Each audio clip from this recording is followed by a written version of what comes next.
एक लंबे समय पहले एक गांव में रत्नदीप और रानी नामक पति पत्नी रहते थे।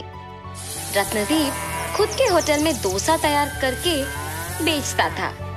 वो डोसा बनाता था और उसकी पत्नी सबको वो परोस के उनसे पैसे लेती थी। रत्नदीप सिर्फ स्वादिष्ट डोसा ही नहीं बनाता था, बल्कि उन्हें बहुत ही कम दाम पे बेचता था। इस कारण गांव के सारे लोग उसी के पास आके डोसा खरीद के खाते थे। वो एक अच्छा इंसान था और सबकी मदद करता था, लेकिन उसकी पत्नी लालची थी।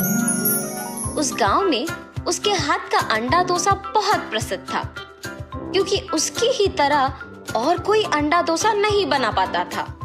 इतना ही नहीं, उस डोसा को कम दाम पे बेचने पर सभी वही आते थे। उसकी पत्नी को डोसा को कम दाम पे बेचना बिल्कुल अच्छा नहीं लगता था।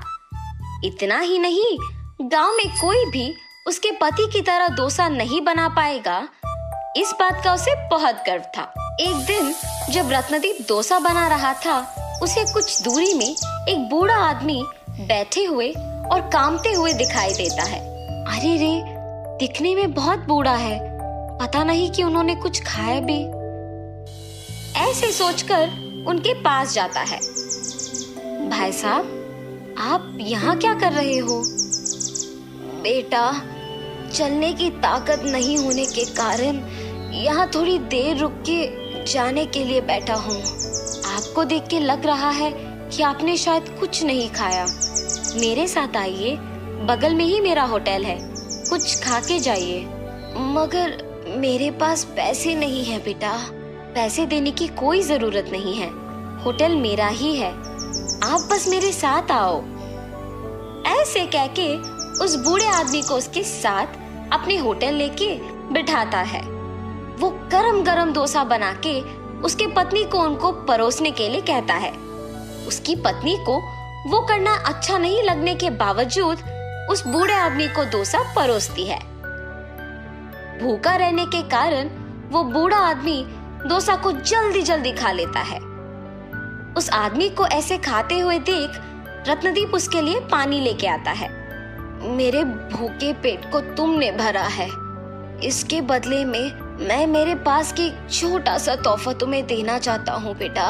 आपको कुछ भी देने की कोई जरूरत नहीं है भाई साहब, मेरे खुशी के लिए तो स्वीकार करो बेटा। ऐसे बोल के वो बूढ़ा आदमी उनको डोसा बनाने के लिए एक तवा देके वहां से चला जाता है।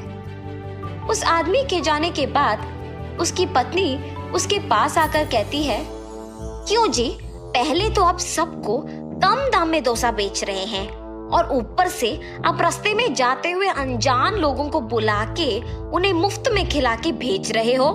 इससे क्या कोई लाभ है? ऐसे डोसा बनाने से हमारे पास कुछ नहीं बच रहा। अब हमारा इतना कठिन स्थिति भी नहीं है कि हमारे पास खाने के लिए भी कुछ नहीं है ना। जितना है उतने में दूसरों का सहायता करते हुए खुश रहना चाहिए। अपने पति के बातें सुनकर रानी गुस्से में वहां से चले जाती है। जितनी भी बार कहूं इनसे, ये नहीं बदलेंगे, सबकी सहायता करते ही रहते हैं। अगर मैं उनको बताए बिना डोसा का दाम बढ़ाऊंगी, तभी हमारे पास कुछ तो पैसे बचेंगे। ऐसे फैसला करके अपने पति को बताए बिना दाम बढ़ाती है। आम डोसा 15 रुपए का और अंडा डोसा 25 रुपए का। ऐसे होटल को आए हुए लोगों को बोलती है, आपके होटल में स्वादिष्ट खाना बनने के अलावा कम दाम पर मिलने के कारण ही हम सब आपके पास आते हैं, मगर अब आप ऐसे दाम अचानक बढ़ाते हैं तो कैसे होगा? अरे, आपको डोसा चाहिए तो खाइए, वरना नहीं। मेरे पति की तरह अगर कोई और इस गांव में स्वादिष्ट डोसा बनाता है तो उसी के पास जाके डोसा खाओ। ऐसे कठिन तरीके से कहती है। दाम बढ़ाने के बावजूद खाने के लिए सभी उसी होटल को आते हैं। कुछ दिन बाद पैसे बचते हैं और ये देख रानी बहुत खुश होती है। मेरे दाम बढ़ाने के बावजूद अगर लोग इसी होटल में खा रहे हैं तो इसका मतलब ये है कि मैं दाम और थोड़ा बढ़ा सकती हूँ। आज से अंडा डोसा 50 रुपए और आम डोसा 25 रुपए का है। ऐसे होटल को आए हुए सबको बोलती है। अरे, आपके होटल के डोसा चाहे कितना भी स्वादिष्ट क्यों ना हो, ऐसे दाम बढ़ाते जाओगे तो लोग कैसे खरीद पाएंगे? अरे, आपको अगर चाहिए तो इधर आके खाइए, वरना चले जाइए।